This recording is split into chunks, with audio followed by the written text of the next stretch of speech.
Hello everyone and welcome back to Fact Friday, your one-stop shop for all your facts on Friday. This is Gordon Yang. And this is Laila, Zedan. We're coming to you from the student newsroom here at the Nguyen-Au College on the 9th week of the spring quarter, which is also the start of Pride Month, bringing you campus updates and events.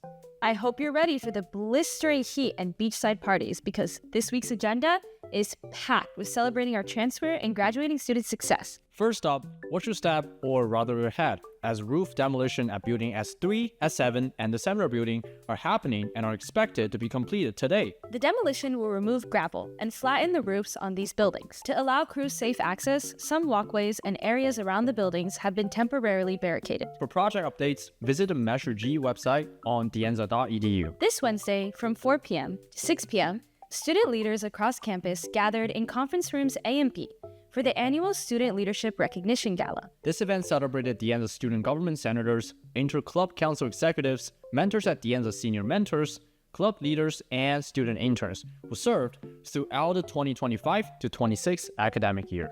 The gala also recognized scholarship recipients, Club of the Year honors, and Vita Student Leadership Award winners. Let's hear from reporter Gordon Yang, who was on the scene. I'm from UC Berkeley, but I attended Dienza in 2023. My favorite part, definitely just seeing all the communities together. It's really nice to see everyone that's going to their new leadership positions and seeing how much they've grown. I do want to inspire the next generation of students that haven't really gotten to know Dienza fully and are going expecting these new roles and maybe have some uncertainty to them. So it's always good to inspire and hopefully help them out. What's your favorite moment of today's event? Today's event? Yeah. Probably when I get an award and this thing. It's pretty cool. Awesome.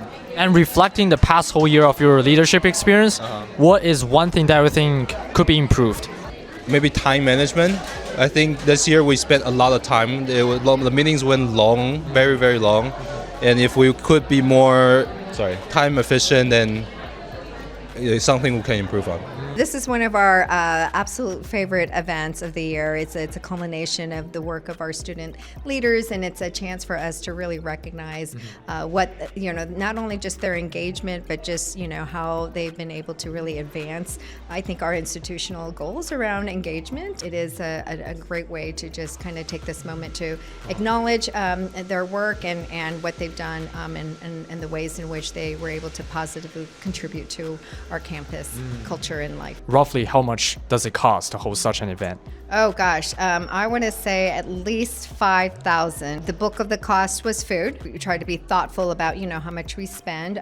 So we actually got food this year from our food services. Usually we do a buffet, but buffet takes a while. So we were just trying to figure out how do we make this program more efficient. So that's why we did the bento boxes. And it also goes with our theme, which was outside the box. As a campus leadership, reflecting the past whole academic years, what would be one thing that we think could be improved? We're always looking for ways to improve. I mean, so there's things through our the DASG codes where we're going to be looking at that this summer and trying to clean that up because we're always looking for ways to be more efficient, with our program. Looking ahead to graduation season, the 59th commencement ceremony will take place on Saturday, June 27th from 9 to 10:30 a.m. in the Dienza Stadium and Track. Students from the class of 2026 can apply to become the student commencement speaker by submitting an application and a video. You can also nominate a faculty member to serve as a commencement speaker by submitting a short statement. Both submissions are due today, Friday, June 5th, and student finalists will be invited for an in-person audition on June 9th. For application forms and additional details, visit the Graduation 2026 page on dienza.edu. If you're looking for some creative inspiration before finals, the Dienza Student Art Show at the Euphrates Museum of Art will be wrapping up tomorrow, Saturday, June 6th. The exhibition features student works in ceramics, digital art, drawing, painting, printmaking, photography, and sculpture. Switching gears, this week marked the beginning of Pride Month. Students, faculty, and staff gathered in the main quad for the annual Pride and Trans flag raising celebration this Wednesday, June the 3rd. Activities included art workshops and folklorico dance performance alongside free concha pastries and lavender lattes. That's all for this week. And before we jump into next week, let's hear from Jonathan for the Cupertino and Bay Area forecast.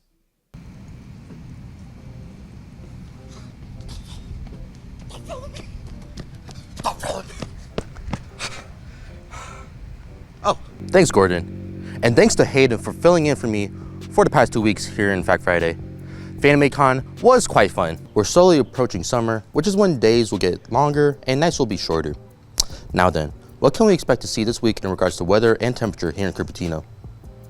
It's going to be fairly mild in temperature during the day, as we'll get as high into the 80s and low into the 70s, potentially high 60s. At night, it'll be around 50 to 60 degrees throughout the week with more cloud coverage. Speaking of which, during the day, it will mostly be sunny, with most of the clouds being present on Monday and Tuesday. With all that said, let's look at the Bay Area forecast for the next 5 days. There's going to be quite big jumps in temperature in different areas, namely San Bruno, up to more northern cities like Sonoma County. Wind speeds are going to be 5 to 10 miles per hour, wind gusts peaking at 15 to 25 miles per hour, originating from northwest. There's a very slight chance of rain on Monday nights, ranging in areas from San Francisco, heading further up north. The common allergens this week are a slightly above average rate of grass, olive, and privet pollen, likely peaking this Saturday. We'll keep you updated on any major weather events on our social media and on next Fact Friday. Back to you, Gordon. Thank you, Jonathan.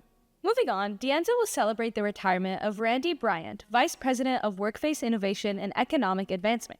The event takes place Thursday, June 11th from 11:30 a.m. to 12:30 p.m. in the Fireside Room. The event takes place Thursday, June 11th from 11:30 a.m. to 12:30 p.m. in the Fireside Room. Light refreshments will be provided, with remarks beginning at noon. And looking ahead, we have several celebrations as the academic year begins winding down. The Promise End of Year celebrations for Promise program students is happening on June 9th from noon to 2:30 p.m. at the California History Center. Later that same day, the Men of Color Community and Rising Scholars graduation will take place from 4 to 6 p.m. in conference rooms A and B in the Hinson Campus Center.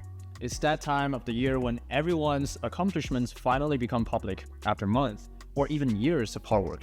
Let's also not forget about our athletes, as the annual Academic and Athletic Achievement Awards show will be held on June 11th from 6 to 7:30 p.m. in the Visual and Performing Arts Center. And Calling all movie soundtrack fans and classical music aficionados. And anyone whose playlists somehow include both Beethoven and Star Wars. Next Tuesday, June 9th, the concert band and Rhapsody Ensemble will perform from 7:30 to 8:30 p.m. in the Visual and Performing Arts Center.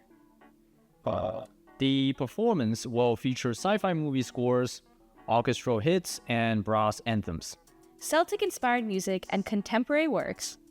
General admission is $15. General students admission is $5, and guest Dianza students, it's all free. And if you thought that was the only show coming up, you'd be wrong. Yeah, you will. The following weekend, the annual spring concert will take place on Saturday, June 13th from 6 to 8 p.m. in the Visual and Performing Arts Center as well. It will feature selections from Star Wars: The Force Awakens and scores from Broadway musicals such as Lion King, Les Miserables, and more. General admission is $15. General student admission is $5. And Dianza students can enter for free. You know what, Gordon? Dianza is not the only place that has celebrations happening. Any other places? The city of Cupertino will host its annual LGBTQ+ Progress Pride Fed Raising ceremony next Wednesday, June 10th. This event will include community resource tables, performances, and speakers from local LGBTQ+ partners. The flag itself will remain raised in the Civic Plaza all of June. And with that, thank you for tuning in. This has been Laila Zedan. And this has been Gordon Yang covering the latest news here at Dianza. We will see you again for next level's Fact Friday.